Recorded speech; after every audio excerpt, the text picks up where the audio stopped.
2024 विधानसभा के जो चर्चाएं इस वक्त शुरू हो चुकी है। पिछले दिनों को अगर देखा जाए तो पिछले दिनों में जो लोकसभा के इलेक्शन हुए, लोकसभा के अंदर महाराष्ट्र के अंदर राष्ट्रीय कांग्रेस की ओर से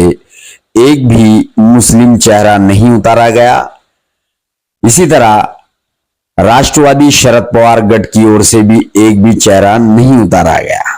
अब बात यह है कि उसके बाद विधान परिषद के इलेक्शन आए,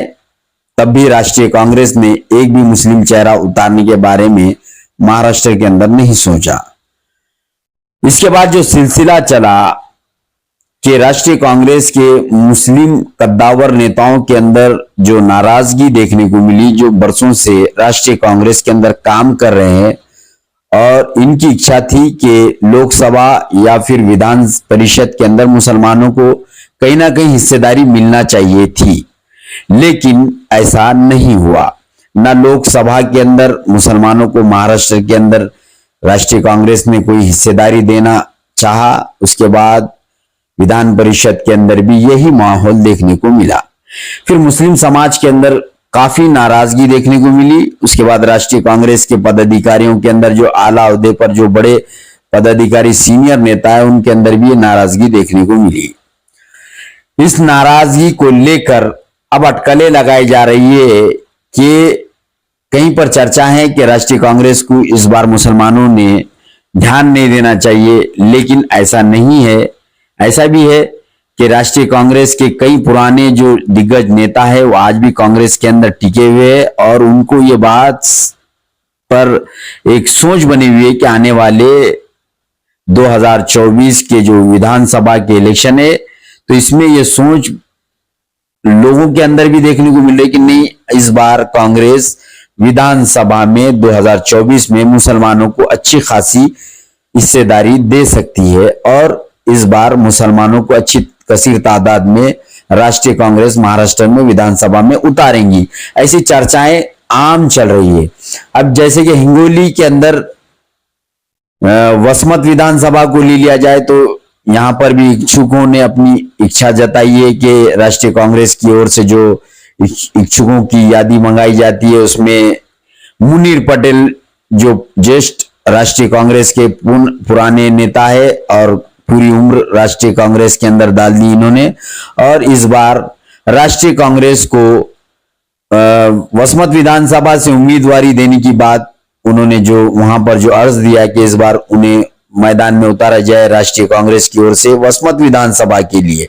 तो ये चर्चाएं चल रही है, आम नागरिकों के बीच भी ये बात सुनने मिलती है कि राष्ट्रीय कांग्रेस ने विधानसभा विधान परिषद में मुसलमानों को दूर रखा है, लेकिन आने वाले 2024 विधानसभा के अंदर जो तो उतारना चाहिए। मुनीर पटेल की चर्चा जोरों में चल रही है। राष्ट्रीय कांग्रेस आने वाले दिनों में हिंगोली के वसमत विधानसभा से मुनीर पटेल को उम्मीदवारी दे सकती है, ऐसी भी चर्चाएं चल रही है राष्ट्रीय कांग्रेस की ओर से। पिछले दिनों जैसे लोकसभा हुए, उसके बाद विधान परिषद हुए, उसके बाद राष्ट्रीय कांग्रेस के महाराष्ट्र प्रदेश सरचिटनीस अब्दुल हफीज अब्दुल रहमान नाराज दिखाई दिए। उसके बाद नाराजगी के चलते उन्होंने महाराष्ट्र प्रदेश अध्यक्ष नाना पटोले को अपना इस्तीफा सौंपकर ये नाराजगी जताई कि आपने इस बार मुसलमानों को हिस्सेदारी नहीं दी, इसी वजह से मैं इस्तीफा दे रहा हूं। इस्तीफा देने के बाद दूसरी जगह से भी इस्तीफे महाराष्ट्र प्रदेश कांग्रेस कमेटी में गए लोगों के अंदर नाराजगी देखने को मिली कि लोकसभा विधान परिषद के अंदर मुसलमानों को दरकिनार किया गया राष्ट्रीय कांग्रेस की ओर से। लेकिन अब ये भी सोच बता रहे हैं आपको कि लोगों से जब हमारा मिलना हुआ, उनसे जब चर्चाएं चालू हुई, तो लोगों के अंदर ये भी चल रहा है कि आने वाले विधानसभा में जरूर राष्ट्रीय कांग्रेस मुसलमानों की तादाद बढ़कर देंगी। आने वाले विधानसभा के अंदर मुस्लिम चेहरे ज्यादा उतरेंगे, ऐसी चर्चाएं चल रही है। और हिंगोली से भी जो हिंगोली वसमत विधानसभा है वहां से मुस्लिम उम्मीदवार उतारा जाएगा और इच्छुकों की जो यादी है उसमें इच्छुकों में मुनीर पटेल जो एक बड़ा चेहरा है उनका नाम भी पेश किया गया। और आने वाले दिनों में जब विधानसभा करीब आएंगे तो मुनीर पटेल की चर्चा अभी से ही जोरों में है कि मुनीर पटेल आने वाले